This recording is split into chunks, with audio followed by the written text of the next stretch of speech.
নমস্কার দর্শন চর্চায় সবাইকে স্বাগত জানাই। এর আগের দুটো ভিডিওতে আমি আলোচনা করেছিলাম দর্শন কেন পড়ব এবং অধ্যাত্ম কি কেবল বৃদ্ধদের জন্য, এই দুটো বিষয় নিয়ে। এবার আমি অনেকের কাছেই শুনেছি দর্শন মানেই অধ্যাত্ম, অধ্যাত্ম মানেই দর্শন, কিন্তু এই ধারণাটা ঠিক নয়। দর্শন কিন্তু অধ্যাত্ম নয়, দর্শনের একটা ভাগ অধ্যাত্ম অবশ্যই, কিন্তু দর্শন মানেই অধ্যাত্ম নয়। এখানে আমাদের একটু বিভাগটা জানা ভালো করে প্রয়োজন। আমরা যদি দেখি বেদ, উপনিষদ সনাতন ধর্মশাস্ত্রের ভিত্তি, এই উপনিষদকে ভিত্তি করে আমাদের যে ষড় দর্শন অর্থাৎ ষড় আস্তিক দর্শন এবং 3 নাস্তিক দর্শন, যারা বেদকে নিন্দা করেছে, বেদ নিন্দুক হিসেবে নাস্তিক রূপে তারা চিহ্নিত, আমরা পাই, অর্থাৎ নবদর্শনের উল্লেখ আমরা পাই। আমি এর আগের অনেক ভিডিওতেও আলোচনা করেছি যে ন্যায়, বৈশেষিক, সাংখ্য, যোগ, মীমাংসা, বেদান্ত, এইগুলো হচ্ছে ষড় আস্তিক দর্শন, 4 ভাগ জৈন, বৌদ্ধ, 3 হচ্ছে নাস্তিক দর্শন। এবং আস্তিক নাস্তিক কেন সেটা নিয়েও আমি এর আগে আলোচনা করেছি, তাই নতুন করে আর এই ভিডিওতে বলছি না। যদি আপনারা না দেখে থাকেন তাহলে ওই ভিডিওগুলো অবশ্যই দেখে দেবেন, আমি পিন কমেন্টে ভিডিওগুলো দিয়ে দেওয়ার চেষ্টা করব। তো প্রথমত ক্লাসিক্যাল ইন্ডিয়ান ফিলোসফি, ক্লাসিক্যাল ভারতীয় দর্শনে আমরা এই দর্শনগুলোর উল্লেখ পাচ্ছি যে 6টি দর্শন আস্তিক দর্শন হিসেবে উল্লেখ্য, এবং হেটেরোডক্স বা নাস্তিক দর্শনের মধ্যে পড়ছে 3টে দর্শন, 4 ভাগ জৈন, বৌদ্ধ। এখানে দর্শন শব্দের অর্থ দেখা বা আত্মাকে দেখা, আত্মাকে জানা বা সত্যকে দেখা, সত্যকে জানা। এবার এখানে ন্যায় বৈশেষিক আলোচনা করছে, মূলত ন্যায় বিশেষত মূলত আলোচনা করছে প্রমাণ সংক্রান্ত, যেখানে লজিকের ব্যবহার কিভাবে হয়, ন্যায়, যুক্তি, এই ধরনের আলোচনাগুলো আমরা পাচ্ছি। বৈশেষিকে পরমাণুবাদ নিয়ে আলোচনা করা, পদার্থ নিয়ে আলোচনা করা হয়েছে, যেখানে মূলত প্রমেয় অর্থাৎ জগতে কি কি জানার বিষয় আছে তাদেরকে একটা 7টা পদার্থের মধ্যে ক্যাটেগরাইজ করা হয়েছে। সাংখ্যতে আমরা পাচ্ছি ডুয়ালিটি অর্থাৎ দ্বৈতবাদ, যেখানে পুরুষ ও প্রকৃতি থেকে এই সমগ্র জগতে সৃজন হয়েছে, বিবর্তন হয়েছে, এরকম একটা মত আমরা পাচ্ছি। যোগ দর্শন সাংখ্যেরই, যেমন ন্যায় বৈশেষিক সমান্তরাল দর্শন, একইভাবে যোগ দর্শন ও সাংখ্যেরই সমান্তরাল দর্শন, এবং যোগ দর্শনে তাত্ত্বিক দিকের পরিবর্তে ব্যবহারিক দিকের বেশি প্রয়োগ হয়েছে, যেখানে আমরা অষ্টাঙ্গ যোগের উল্লেখ পাচ্ছি এবং কিভাবে জীবনযাপন করলে আমরা একটা সুন্দর জীবনযাপন করতে পারবো। মহর্ষি পতঞ্জলির যোগসূত্রে 4টি পাদে আমরা তার বিশেষ আলোচনা পাই। পূর্ব মীমাংসা এবং উত্তর মীমাংসা, এর পরবর্তী দুটো যে দর্শন সে দুটো হচ্ছে পূর্ব মীমাংসা এবং উত্তর মীমাংসা। পূর্ব মীমাংসায় সাধারণত বেদের কর্মকাণ্ড নিয়ে আলোচনা করা হয়েছে, যেখানে কর্মকাণ্ডের অর্থ কিভাবে করা সম্ভব, কিভাবে করা উচিত, এই নিয়ে বিভিন্ন আলোচনা হয়েছে। এবং উত্তর মীমাংসা অর্থাৎ বেদান্ত, এখানে বেদের জ্ঞানকাণ্ড নিয়ে, উপনিষদের জ্ঞানকাণ্ড নিয়ে মূলত আলোচনা হয়েছে। বেদের জ্ঞানকাণ্ড নিয়ে অর্থাৎ উপনিষদ অংশ নিয়ে এখানে আলোচনা করা হয়েছে। বেদান্তের মূল গ্রন্থ ব্রহ্মসূত্র হলেও বেদান্ত সংক্রান্ত অনেক আলোচনা হয়েছে। এক একজন বেদান্তকে এক একভাবে ব্যাখ্যা করেছে। তার মধ্যে সবথেকে প্রসিদ্ধ যে মত সেটা হচ্ছে আদি শঙ্করাচার্যের কেবলাদ্বৈত মত, ভর্তৃহরি বৈয়াকরণ ভর্তৃহরির শব্দাদ্বৈত, রামানুজাচার্যের বিশিষ্টাদ্বৈত, চৈতন্যদেবের অচিন্ত ভেদাভেদবাদ, এরকম অনেক রকম মত বেদান্তের ওপর আমরা পাই। এগুলো সবই দর্শন মত, যেখানে ব্যবহারিক বা প্রায়োগিক দিকও রয়েছে এবং তাত্ত্বিক দিকও রয়েছে, যেখানে আমরা পড়বো, জানবো এবং সেটাকে আমরা চাইলে জীবনে ব্যবহারও করতে পারি।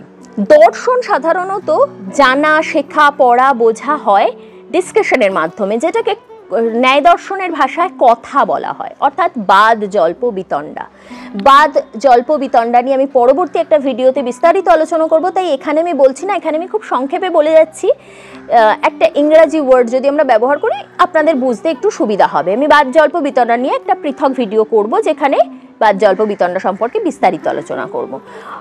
মূলত ডিবেটিং, শিষ্য গুরুকে প্রশ্ন করছে, গুরু শিষ্যকে উত্তর দিচ্ছে, এবং অনেক ক্ষেত্রে গুরু শিষ্যকে প্রশ্ন করছে এবং শিষ্য তার উত্তর দেওয়ার চেষ্টা করছে। এরকমভাবে ডিবেটের মাধ্যমে, বাদের মাধ্যমে, জল্পের মাধ্যমে, বিতণ্ডার মাধ্যমে নিজমত প্রতিষ্ঠা করার চেষ্টা, পরমত খণ্ডনের চেষ্টা, এইভাবে কথোপকথনের মাধ্যমে আপনারা যদি দেখেন প্রত্যেকটা গ্রন্থেরও কিন্তু এরকমই পাবেন। ন্যায় দর্শন যদি দেখেন, নিজ মত পূর্বপক্ষীর মত বলা হয়েছে, তারপর সেই পূর্বপক্ষীর মত খণ্ডন করা হয়েছে, তারপর স্বমত প্রতিষ্ঠা করা হয়েছে। এইভাবেই দর্শন আলোচনা হয়ে থাকে। এটা হলো দর্শন। এবার আসি স্পিরিচুয়ালিটি। স্পিরিচুয়ালিটি মূলত অভিজ্ঞতায় পেতে হয়। এটা শুধুমাত্র আমি বই পড়লাম স্পিরিচুয়ালিটি বলতে এই বোঝায় হয়ে গেল আমি স্পিরিচুয়ালিটি জেনে গেলাম, এমন নয়। স্পিরিচুয়ালিটিকে জানতে গেলে অভিজ্ঞতার মাধ্যমে জানতে হয়। স্পিরিচুয়ালিটি আমরা বই পড়ে জানতে পারি, অবশ্যই জানতে পারি। বই না পড়লে আমরা জানবো কিভাবে? গুরুর কাছ থেকে অথবা বই পড়ে আমরা একমাত্র জানতে পারি। বর্তমানকালে অডিও বুকের মাধ্যমে, ই বুকের মাধ্যমে, ই বুক অবশ্য পড়তে হয়, অডিও বুকের মাধ্যমে শুনে বা গুরুর কাছ থেকে শুনে, ক্লাসে লেকচার শুনে আমরা জানতে পারছি। কিন্তু সেটাকে যতক্ষণ না আমরা প্র্যাকটিস করছি, যতক্ষণ না আমরা অভিজ্ঞতায় পাচ্ছি, যতক্ষণ না আমরা নিজেরা অনুভব করছি, ততক্ষণ কিন্তু সেটা ওই দর্শনই হয়ে থাকছে, ততক্ষণ সেটা স্পিরিচুয়ালিটি হচ্ছে না। এখানে প্রত্যেক ব্যক্তি যারা তাদের পার্সোনাল গ্রোথকে ইন্ডিকেট করে, এবং এই পার্সোনাল গ্রোথ বলতে কিন্তু আবারও বলছি সন্ন্যাস নিয়ে নেওয়া বোঝাচ্ছে না। গৃহস্থ ধর্মে থেকে, বাড়িতে থেকে, নিজের অফিসের কাজ বলুন বা শিক্ষকতা হোক বা যে কাজে আপনি প্রবৃত্ত আছেন, সেই কাজকে আরও সুন্দরভাবে আপনি কিভাবে করে তুলতে পারেন, মানসিক চিন্তা থেকে কিভাবে মুক্ত থাকতে পারেন, এই বিষয়টার উপর প্রাধান্য দেওয়া হয়। এবং স্পিরিচুয়ালিটিকে এই জন্যই অভিজ্ঞতা নির্ভর বলেন। আপনি আপনার জীবনে যত স্পিরিচুয়ালিটির প্র্যাকটিস করবেন, আপনি তত স্ট্রেস ফ্রিভাবে, চিন্তামুক্তভাবে একটা সুন্দরভাবে জীবনযাপন করতে পারবেন। এখানে আরও একটা কথা উল্লেখ্য, দর্শনের প্রত্যেকটা সম্প্রদায় যে স্পিরিচুয়ালিটির আলোচনা করে এমন নয়। কিন্তু স্পিরিচুয়ালিটির আলোচনা আমরা কিন্তু মূলত ভক্তিবাদ, ভক্তি সংক্রান্ত যে দর্শন আলোচনাগুলো সেখানে পাই, ভগবদ গীতাতে পাই, সব যোগ দর্শনে পাই, সব কিন্তু স্পিরিচুয়ালিটির আলোচনা করে না। আমরা ন্যায় দর্শন যদি দেখি, সেখানে বাহ্য জগৎ নিয়ে, বাহ্য জগতের বস্তুকে আমরা কিভাবে জানবো সেই সংক্রান্ত আলোচনা হয়েছে। সেখানে কিন্তু স্পিরিচুয়ালিটি নিয়ে পুরো আলোচনা হয়নি। স্পিরিচুয়ালিটির কথাও আছে, সেখানেও আত্মা ঈশ্বর সংক্রান্ত আলোচনা হয়েছে, কিন্তু সেগুলো পৃথক গ্রন্থে। কিন্তু আত্মা ঈশ্বর কেন্দ্রিক আলোচনাই যে শুধু হয়েছে বা নিজের গ্রোথ কিভাবে হবে সেই সংক্রান্তই যে শুধু আলোচনা হয়েছে এমন নয়। ন্যায় দর্শন, বৈশেষিক দর্শনে আমরা যুক্তির আলোচনা পাই, কিভাবে যুক্তি প্রয়োগ করতে পারবো, যারা পড়াচ্ছি তারা কিভাবে বোঝাবো।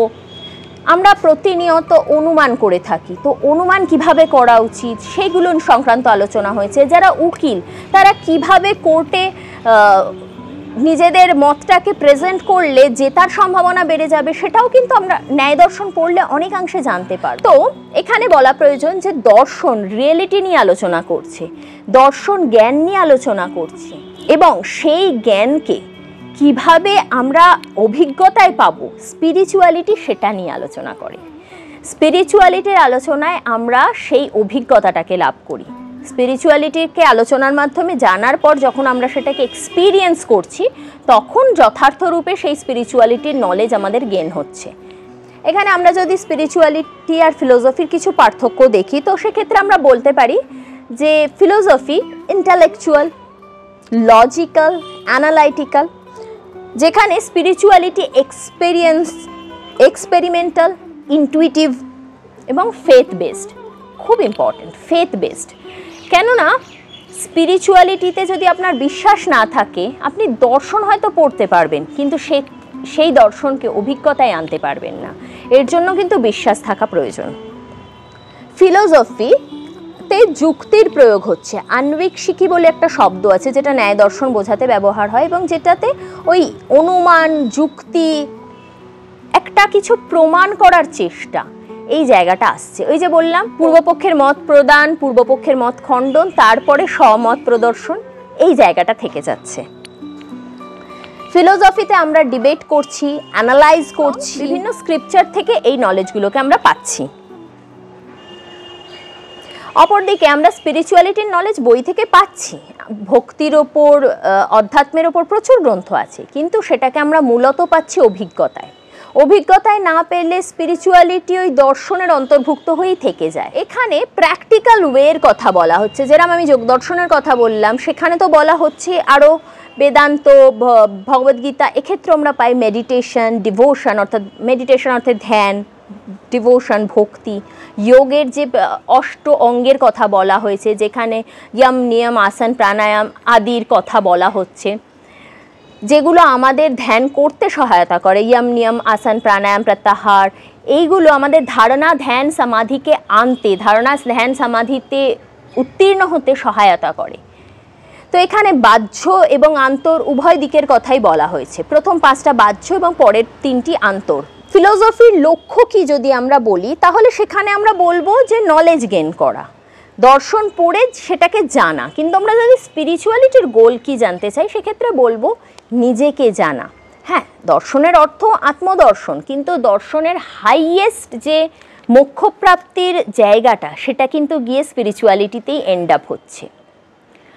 যখন ট্রান্সফরমেশন, লিবারেশন, মোক্ষ সম্ভব হচ্ছে, তখন সেটা অধ্যাত্মের অন্তর্গত, কারণ সেটা এক্সপিরিয়েন্সড হচ্ছে, সেটাকে আমরা অভিজ্ঞতায় পাচ্ছি, শুধুমাত্র জ্ঞান আহরণের মধ্যে আবদ্ধ থেকে যাচ্ছে না। তো শেষে একটাই কথা বলবো যে অধ্যাত্ম বা স্পিরিচুয়ালিটি দর্শনের অন্তর্ভুক্ত, কিন্তু দর্শন মানে কেবল অধ্যাত্ম বা স্পিরিচুয়ালিটিকে বোঝায় না। স্পিরিচুয়ালিটি অভিজ্ঞতায় লাভের বাদ রেখেও দর্শনকে জানা, শুধুমাত্র জ্ঞান অর্জনের জন্য জানাও সম্ভব। তাই অনেকে আছেন দর্শন বলতে ওটা তো স্পিরিচুয়ালিটি বলে ইগনোর করে যান। এই ধরনের মানসিকতা থেকে বেরিয়ে এসে দর্শনকে জানার চেষ্টা করুন। কে বলতে পারে আপনি হয়তো অভিজ্ঞতায় লাভ করে স্পিরিচুয়ালিটি অর্থাৎ অধ্যাত্মের জ্ঞানও লাভ করতে সক্ষম হবেন। তাহলে আজকের ভিডিও এত অবধি। আমি খুব তাড়াতাড়ি ফিরছি পরবর্তী ভিডিও নিয়ে। আপনি যদি আমার চ্যানেলে নতুন হয়ে থাকেন এবং ইউটিউব থেকে আপনি যদি আমার ভিডিওটি দেখে থাকেন, তাহলে অবশ্যই করে আমার চ্যানেলটি সাবস্ক্রাইব করে নেবেন। আর যদি আপনি আমার ভিডিওটি ফেসবুক বা ইনস্টাগ্রাম থেকে দেখে থাকেন, তাহলে ফলো করে নেবেন।